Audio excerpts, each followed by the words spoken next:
በዛሬው ጦርነት የሆነው ምን ነበረ? አሁን ላይ ሸረሪና ምን አዲስ ነገር አለ? ሰላም የምንወዳችሁና የምናከብራችሁ ከሀገር ውስጥ እስከ ባህር ማዶ ያላችሁ የግሎባል ኒውስ ተከታታዮቻችን እንደምን አላችሁልን? ከዜና ግሎባል ለምሽት የመራረጥናቸውን መረጃዎችን እናስደምጣችኋለን። ዛሬ ማለዳ 11:45 ላይ ከወደ ትግራይ አዲስ ጦርነት መቀስቀሱ ተሰምቷል።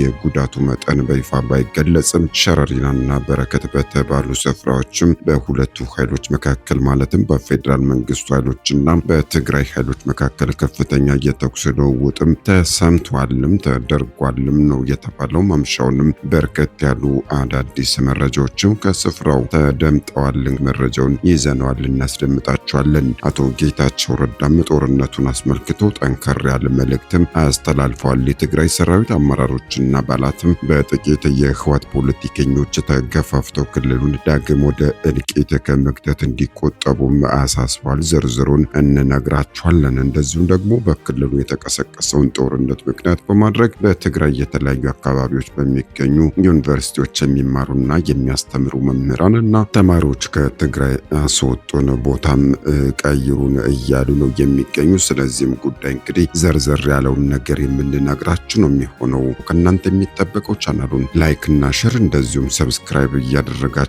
ቤተሰብ መሆን ብቻ ነው። በዛሬው ጦርነት የሆነው ምን ነበረ? አሁን ላይ ሸረሪና ምን አዲስ ነገር አለ? መረጃው ሲጠቃለል በኢትዮጵያ በኩል በወልቃይት ጠገዴ ዞን ቃብቲያ ሁመራ ወረዳ ስር በሚገኘው ሸረሪናና በረከት በተባሉ የድንበር ቀጠናዎች በዛሬው ዕለት ማለዳ ከባድ የተኩስ ልውውጥ መከሰቱ ከስፍራው ተገልጿል። የወጡ ዘገባዎችም እንደሚያመለክቱት ከሆነ ታዲያ ግጭቱ የተነሳው ከሱዳን ድንበር በኩል አካባቢውን በኃይል ለመቆጣጠር አልመው የገቡ የህወሓትም አርሚ ሰባ ታጣቂዎች በኢትዮጵያ መከላከያ ሰራዊት ላይ የከፈቱትን ትንኮሳ ተከትሎ ነው ተብሏል። የህወሓት አርሚ ሰባ ታጣቂዎች በሱዳን አቅጣጫ ሰርገው በመግባት በበረከትና ሸረሪና መስመር በቀላል መሳሪያዎች ትንኮሳ የጀመሩ ሲሆን ዓላማቸውም ወልቃይት፣ ማይካድራና ሁመራን በመቆጣጠር ለቀጣይ የፖለቲካ ድርድር መደራደሪያ ማድረግ እንደነበርም ተጠቅሷል።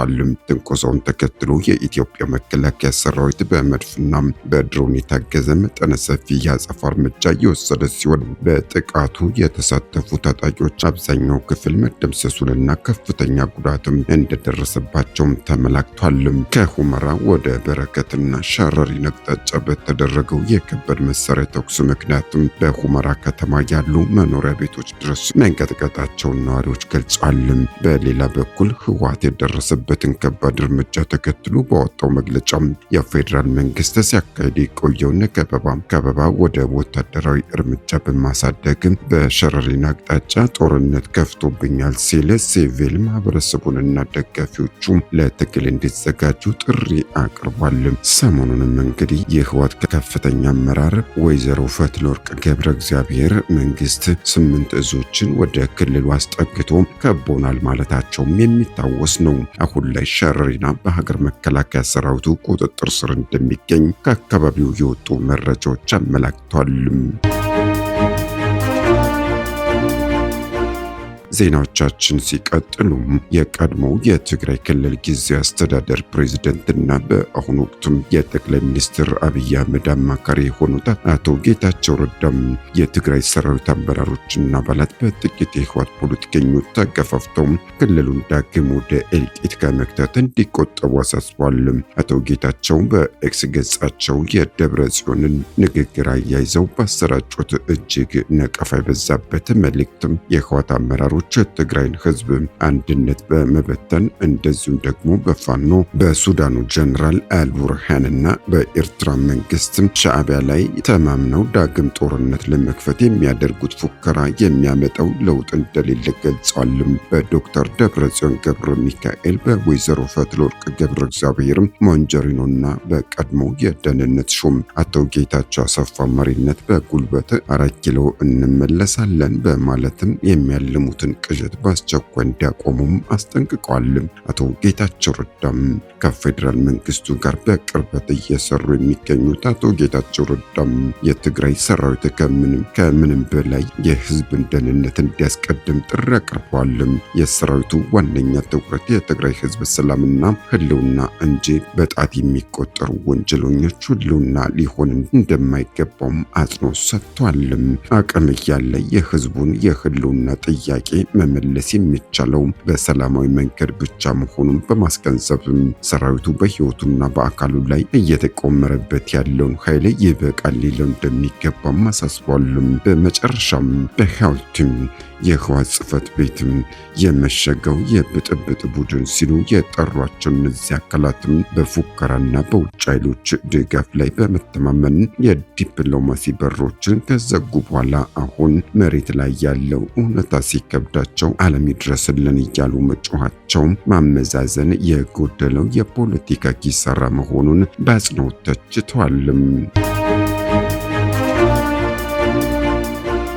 የተከበራቸው ግሎባል ኒውስ ተከታታዮቻችን ዜናዎቻችን ሲቀጥሉም በትግራይ ክልል በሚገኙ ዩኒቨርሲቲዎች የሚማሩ ተማሪዎችና የሚያስተምሩ መምህራን ወደ ሌላ ዩኒቨርሲቲ ቀይሩን የሚል ጥያቄ ማቅረባቸውም ተሰምቷል። በትግራይ በሚገኙ 4 የመንግስት ዩኒቨርሲቲዎች የሚማሩ አንዳንድ ተማሪዎችና መምህራን በክልሉ ባለው የጸጥታ ስጋት ምክንያትም ወደ ሌሎች የሀገሪቱ ዩኒቨርሲቲዎች እንዲዛወሩ አቤቱታ እያቀረቡ እንደሚገኙም ተሰምቷል። ጥያቄው የቀረበው በክልሉ በሚገኙ መቀሌ፣ አክሱም፣ አዲግራትና ራያ ዩኒቨርሲቲዎች ውስጥ ከሚማሩ ተማሪዎችና መምህራን መሆኑ ተሰምቷል። በጉዳዩ ላይ ማብራሪያ የሰጡት የኢትዮጵያ ከፍተኛ ትምህርት ተቋማት ተማሪዎች ህብረት ፕሬዝዳንት ኃይሎም ስዩም እንደገለጹት ተማሪዎችና መምህራን በጸጥታ ምክንያት የቅሬታ ወረቀት እያስገቡ ቢሆንም በትምህርት ሚኒስቴር በኩል እስካሁን የተሰጠ የዝውውር ውሳኔም ሆነ የተገባ ቃል አለመኖሩን አስታውቋል። መረጃው የቲክቫ ኢትዮጵያ ነው። የተከበራችሁ ግሎባል ኒውስ ተከታታዮቻችን የመራረጥናቸው መረጃዎቻችን እነዚህን ይመስላሉ። ቻናሉን ላይክ እና ሼር እንደዚሁም አዲስ ከሆናችሁ ሰብስክራይብ በማድረግ እንድትቀላቀሉ በአክብሮት እንጋብዛለን። እኛ በዚሁ እንሰናበታለን። ሰናይ ምሽት ይሁንላችሁ።